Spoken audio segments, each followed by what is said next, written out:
O título da exposição Incerteza Viva é partindo um pouco da ideia que a incerteza é um lugar que muitas vezes a gente foge da noção da incerteza. É algo que todos nós sentimos, mas a gente foge. A mídia, muitas vezes a política, nos faz crer que é uma associação com medo, com crise, como se fosse algo errado a incerteza. Nas artes, a incerteza é aquele momento que a gente não sabe que vai ser o próximo, sempre gera algo novo.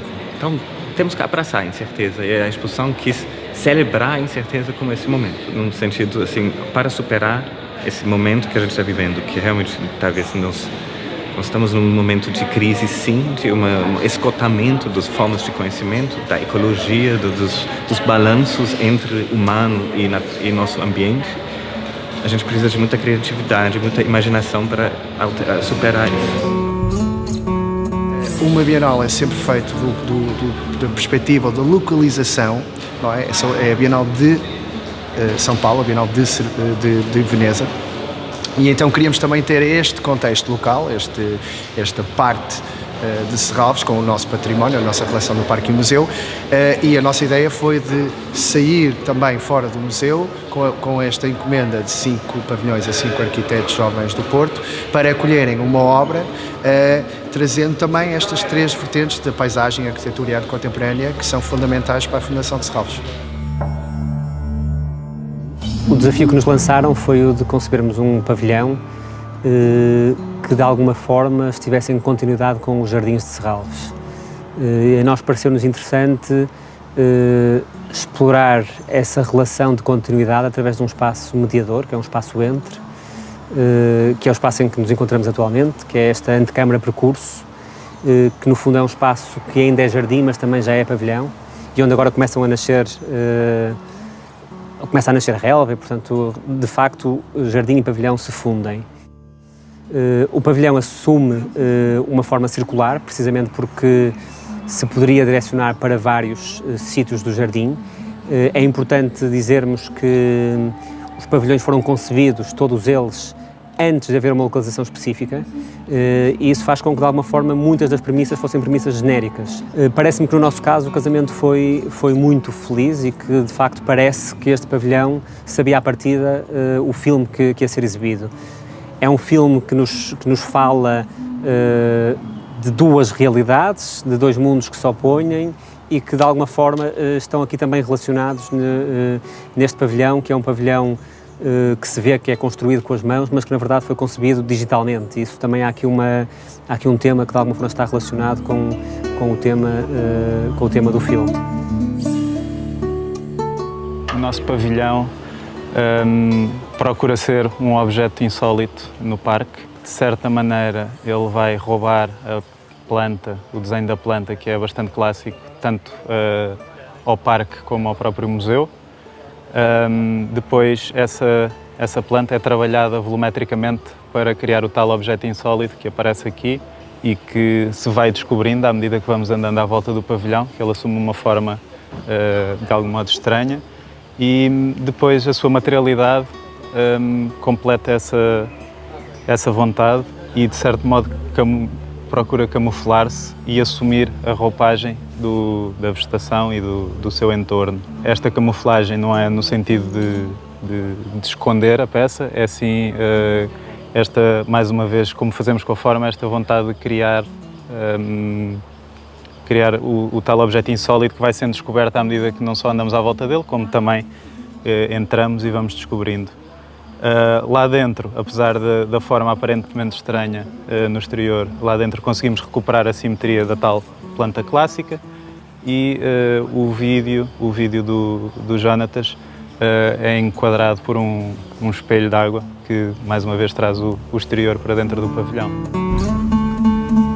E aquilo que tentamos trazer para o parque foi, de alguma maneira, uma relação entre 2 mundos, entre 2 campos, um interior ou outro, um exterior, entre o parque de Serralves, o local, o contexto onde se insere e a obra exposta.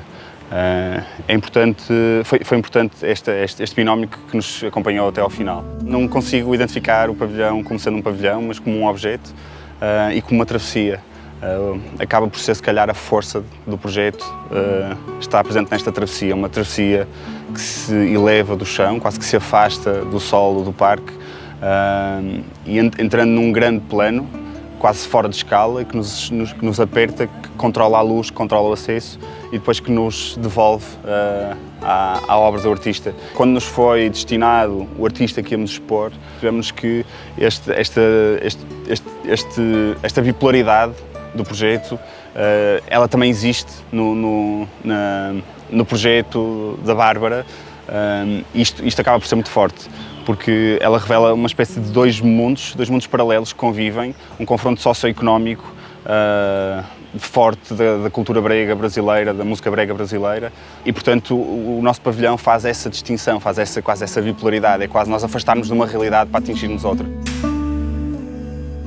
Quisemos fazer uma estrutura que fosse facilmente lida como estrutura, que suportasse um invólucro. Portanto, estas duas coisas separam-se, mas ao mesmo tempo relacionam-se. Quisemos também criar uma espécie de templo, quase uma ode à obra artística, um templo que também é um fali, em que vemos muitos elementos do classicismo que têm que ver com a influência da história no nosso trabalho e tentamos trabalhar isso de uma forma contemporânea, como por exemplo a questão da proporção, da métrica, o elemento da entrada, a porta, quase o entabelamento que pode ser lido aqui como estrutura. Portanto, tudo isto são temas recorrentes do nosso trabalho que se vêem presentes aqui também. O filme acontece num parque, à semelhança do contexto em que o pavilhão se insere.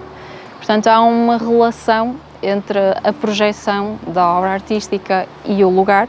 E dessa forma o nosso pavilhão foi pensado também para ser visto num parque, daí ser este pequeno templo, este foli colocado aqui neste lugar.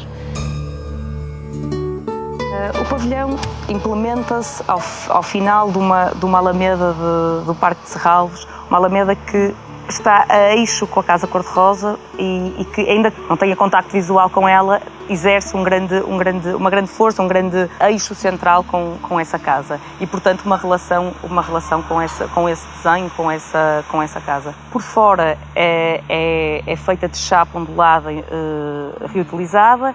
Esta chapa foi escolhida para ter uma relação com o parque, que era uma relação rústica, suburbana, alguma coisa que fosse comparável a umas alfaias agrícolas, a uns arrumos agrícolas, alguma coisa que pudesse estar cá, que pudesse pertencer ao parque.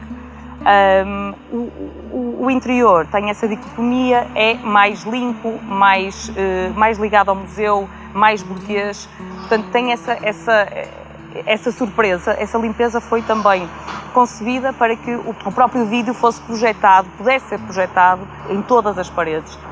Ele pousa sobre um espelho d'água que já cá estava e, portanto, um barracão que tem um ar abarraconado, mas quando se entra percebe-se a sua leveza, a sua atenção com a estrutura. Ele não pousa no lago, tem a sua base, é a própria terra do parque e, portanto, ele é depois gentil e suave na maneira como se relaciona com o parque. As cores do spray que lhe demos depois de estar montado têm a ver com as cores do vídeo da Cecília Bangaleia de Jeremy Dell.